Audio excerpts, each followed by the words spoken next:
So, hi everybody. Thank you for coming to this talk. My name is Michal Hrusecky. I'm working at CZNIC on Turris project. I'm a release engineer.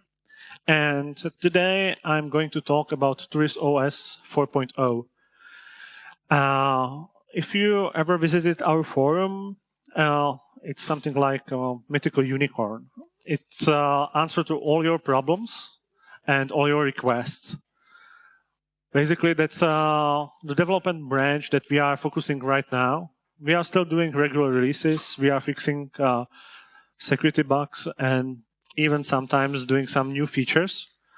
But recently, we were trying to focus on this branch and make sure that we have something really new, cool, and fix all the problems that were hunting us for a long time. So let's start with what is Turris OS. Turris OS is a Linux distribution, but we are kind of special in a way that we are basically based on another Linux distribution. So we don't control everything, or at least we try not to control everything. It's powering up our awesome Turris routers. You can see them at our booth. Changes that we have against OpenWRT is that we have a much simpler web interface and that we are trying to provide easy way for users to simply access even advanced features in a easily understandable manner. And what is our biggest headache is that we have updater and we have automatic updates for all our routers. What it means is that we are trying to ensure that if you got one of our routers and you set it up, that it will update itself and you wouldn't have to manually intervene and everything will work after that upgrade and you wouldn't even notice the upgrade. And that's actually the trickiest part of what we are doing. And we also have some few integration bits that also goes kind of against OpenWRT. In OpenWRT world, you are supposed to basically flash your router and configure some stuff. And if you are going to update, there is no space to have 2 copies of everything on these small routers. So you basically back up your configuration, flash new image, and then restore your configuration and hope that everything works.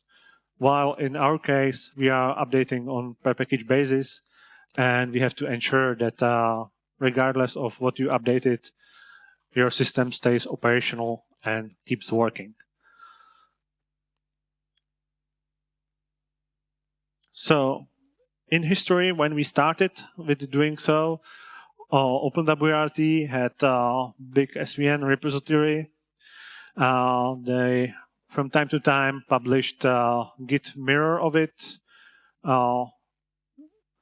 Releases in Git were completely distinct, no common history. Releases were quite sporadic, so it actually had some benefits for us because it was easy to keep up with them. And when we started, we were doing a security probe, not a router.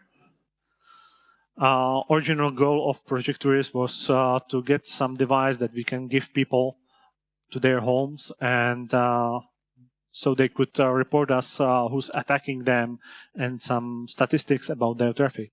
And this feature is still present, but nowadays quite some people buy our routers basically because by accident, we actually created quite awesome routers. And people are asking us to do stuff that you wouldn't do with a normal router. And you wouldn't do that with security probe, even less. So, yeah, we didn't plan to develop these cool routers in the beginning, but we ended up doing so. And because we promised the automatic updates and that we will take care of security updates and that the experience for our volunteers that were using our security probe would be flawless, we had to break stuff much less that was quite common in OpenWRT. So we forked it to be more in control, and we regularly merged. And that worked quite okay-ish. But then something happened. People in OpenWRT were quite unhappy with the status quo, with sporadic releases, some breakages, and yeah, there were also some discussions regarding the governance and rights and responsibilities and privileges and stuff like that. So they basically forked themselves. And since they were forking already, they decided to go with a much simpler way of doing the development and governing themselves. They moved to Git, started accepting pull requests, made clear and simpler rules how to participate in the community and stuff like that. And it actually worked quite well. It motivated people to start contributing again and much more than they were doing previously. So quite some big changes landed up in the new project that was called Lead. And we were unable to keep track with them. They were moving too fast for us. So we have to address that somehow. And while they were moving ahead, OpenWRT project that basically had, I believe, no one left, or almost no one left, because, well, they forked the lead project because of internal disagreements. And then everybody from OpenWRT project moved to lead project, and they found out that basically there was nobody who was disagreeing with them. So in the end, they decided to merge again, which happened, I think, in the beginning of this year. And in June, they actually created a first newly merged release. So they are back together. Everything is clear now. Everything is much better than it used to be. They are developing everything in Git, so it's easier to track. And we just have to adapt to what happened. So what we are going to do with that? We decided that it's a good point to actually take a look at what we are doing and how we are doing that, and rethink how we are following the upstream. We decided to start from scratch, basically. Take the vanilla OpenWRT at our feed with our features like simplified web interface, like security monitoring probes and stuff like that. Then add few important patches that we have that actually ensures that our routers work the way that we want them.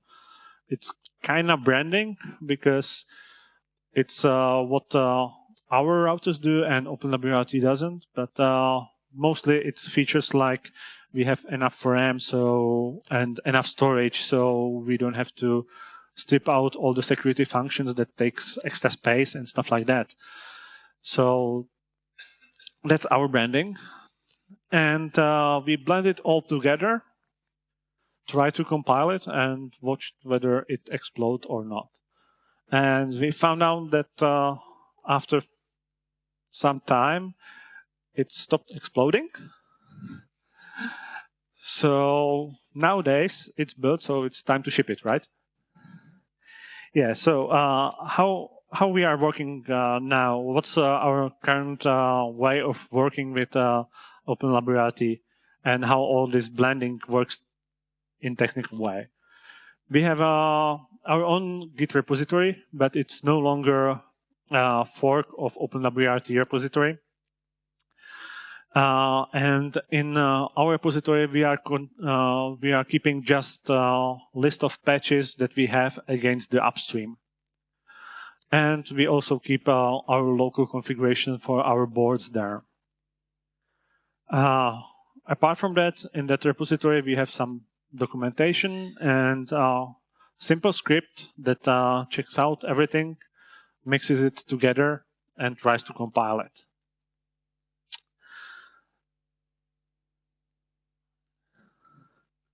So, hippie dragons. That's the common way how to describe something that no one boldly went before. And that's our development branch. We decided to call it that way to make it really obvious that you shouldn't be using it unless you have suicide tendencies. And what is it consisting of? Well, we took OpenWRT master, which is the latest development tree of OpenWRT that doesn't build every day, because sometimes you merge some patches that actually don't work well together. So it's the OpenWRT master, the OpenWRT development branch that breaks sometimes. We put in a master of all feeds. So in OpenWRT, you have a base distribution, and then you have various feeds with additional software. And those feeds have also some development branch where people put the latest and greatest stuff in that don't necessarily work. So we took the latest and greatest OpenWRT, latest greatest feeds, latest greatest our feeds, so our development branch. Currently working name is cleanup, because we also trying to get rid of packages that we forked back in the days to make sure that they were stable, to keep track of them much more. And yeah, we add our patches, our branding patches that enables all the crypto stuff and some other some other stuff that requires extra space and provides extra features. And if it builds, we publish it on our website, on our server where we have repositories. It builds often, it builds with every developer's commit. Not actually with every commit, because it takes something like 3 hours to build. But any commit triggers the build. It builds every night. So we are publishing it really, really fast. And we do no testing at all on this branch. But yeah, you can try it. That's where we get at some point. So that's something that is meant to break often. The reason that we actually build it is that for quite some time they were preparing the release, so we were testing the release, and we also want to know what's coming up in the next release. So it's basically our way how to keep track of upstream development. But for our users, we need something more stable, something that would be more usable and break less often. So since we started with this funny naming scheme, we continued with that. So dragons are symbolizing something that is really dangerous. So we went for something less dangerous. So here be kittens. They still can bite you, but sometimes they are cuddly. So it's almost similar as the previous branch, but here we basically replaced all the upstream development branches with their stable releases. So currently we are building on top of 1806 OpenWRT. Again, we are adding all our features and patches. And we are also building on top of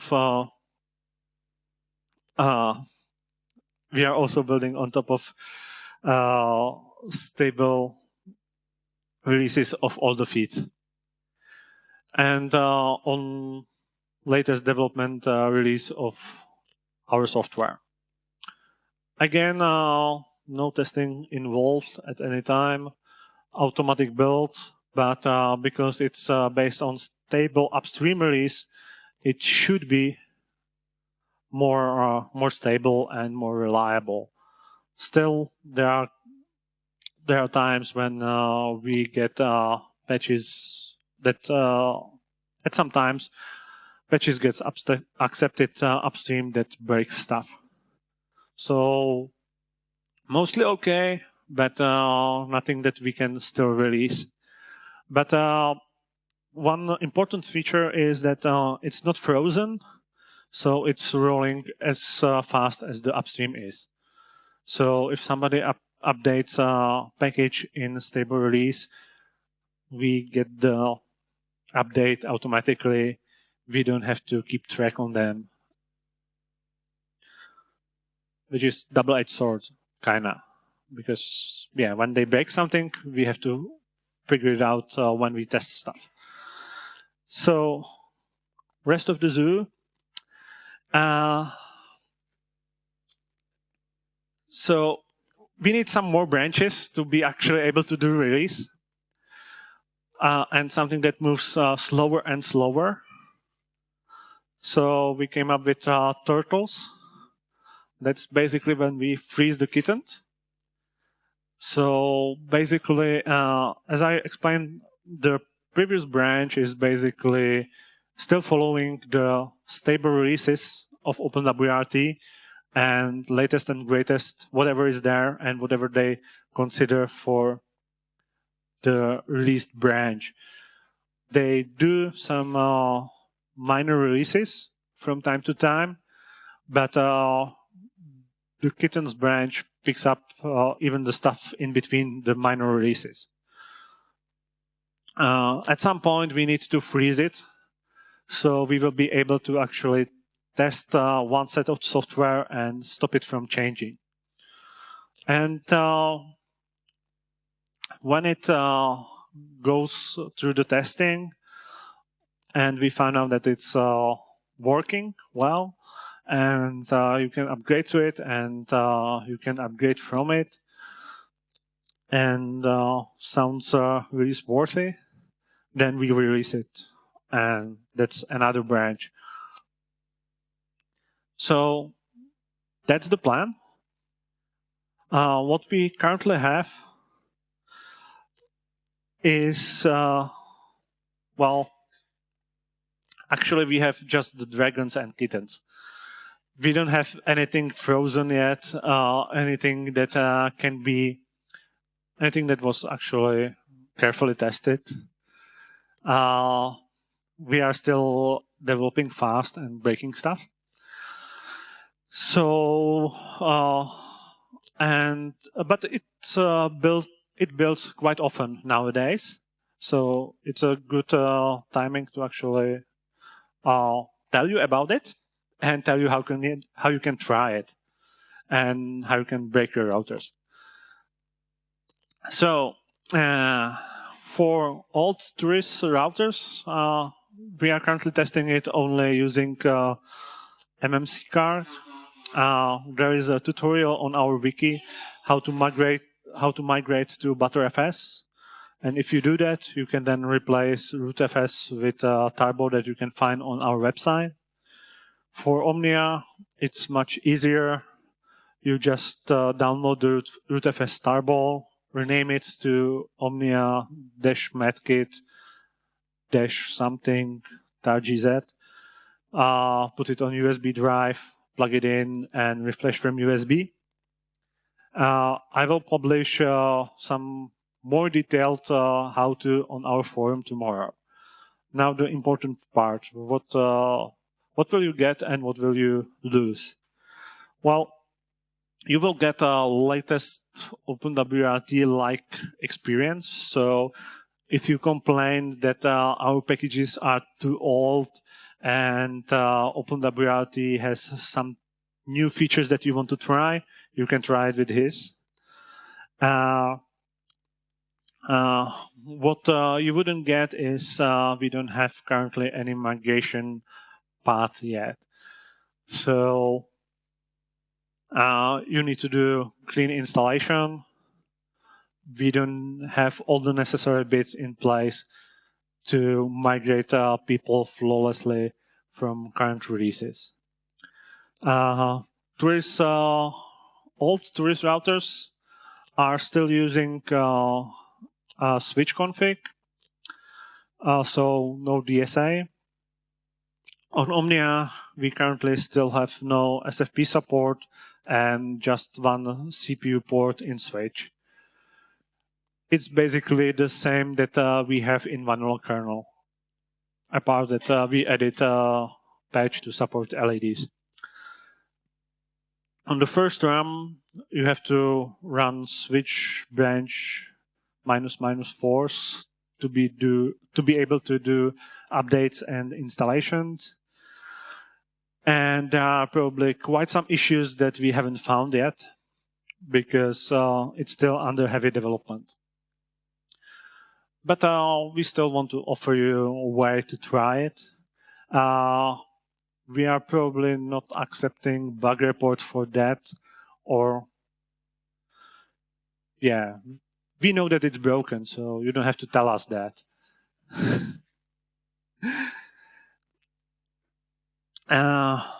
Plans.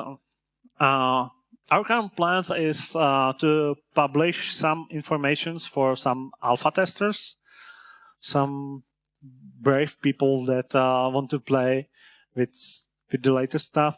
On Omnia, it's kind of easier because it's easy to back up your current router, test it out for the weekend, play with stuff, and then refresh it back with the stable release. One thing that is coming up is Turris MOX. That will come with Turris OS 4.0. Nice part about Turris MOX is that there was no Turris MOX before, so we don't have to care about the migration. And we expect the migration to be actually the hardest part of this process, because we will have to cover plenty of corner cases and migrate everybody, at least try to migrate as much as possible automatically. Yeah, we have to fix the missing bits on Turris 1.x and Omnia. Our kernel team is currently heavily occupied with upcoming mocks, so they have no time to help us with Turris 4.0, Turris OS 4.0. Once we ship out the mocks, they will get back to Omnia and later to Turris as well.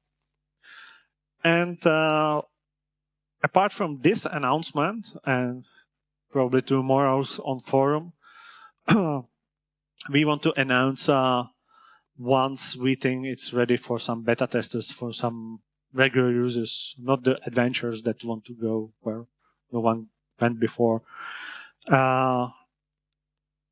And after some testing, and after we will be sure that it's possible to actually migrate from current 3-point-something releases, we want to release it to the public. But it's still a long way to go. So now it's time for your questions. And apart from the questions, we have some quests for you if you want to play a little bit. Regarding the quest, you can find some the same address on our booth, and maybe you can persuade them to give you some hint. Okay, so now let's go for the question. So one more thing. I can actually speak Czech, as you probably know. So if you ask in Czech, I can translate it for the recording, and yeah, you can ask in Czech as well. So questions? Yeah. No, I will repeat it.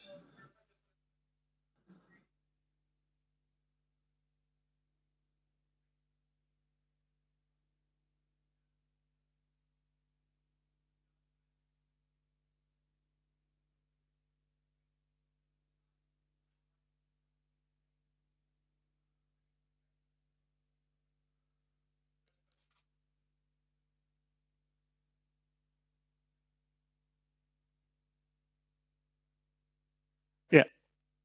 Okay. So first was just a remark that it's great that we have something to build new releases, and I will actually answer the second question first. Second question was what kernel versions we will get, or you will get. For all our routers in Turris 4.0, there will be kernel 4.14. And the first question, the trickier one, is how much time we will save not doing backporting, and how much we will expect that it will help us. Well, it's not so much about yeah. Currently, we don't backport everything. We are not updating to the latest versions of the software. We are just fixing security issues. If you compare it to some enterprise distribution, it's the long-term support. Touch stuff as slow as possible. So we are currently not doing that much of backporting. We are doing backporting of the important bits and pieces that we found important, but we cannot fulfill all the wishes of our community because we don't have resources for that.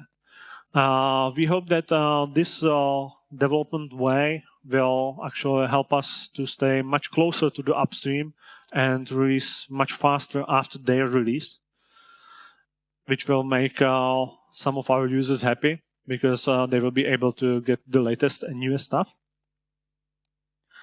Also, part of this was as we diverged for quite some time, we had quite some patches included in R3 that were mixed with backports. So we actually want to clean it up. I can show you actually the repo. How does it look like? Maybe. Yep.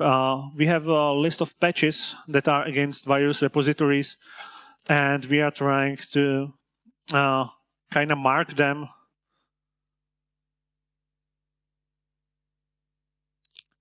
What's our stuff that will probably never go upstream? What's hack to overcome some current problem? And what patches that we want to upstream? So we are hoping that in the process of cleanup, we will actually upstream quite some patches, and we will have to maintain less. And some of our features can be useful for other OpenWRT routers as well. Okay. Another question?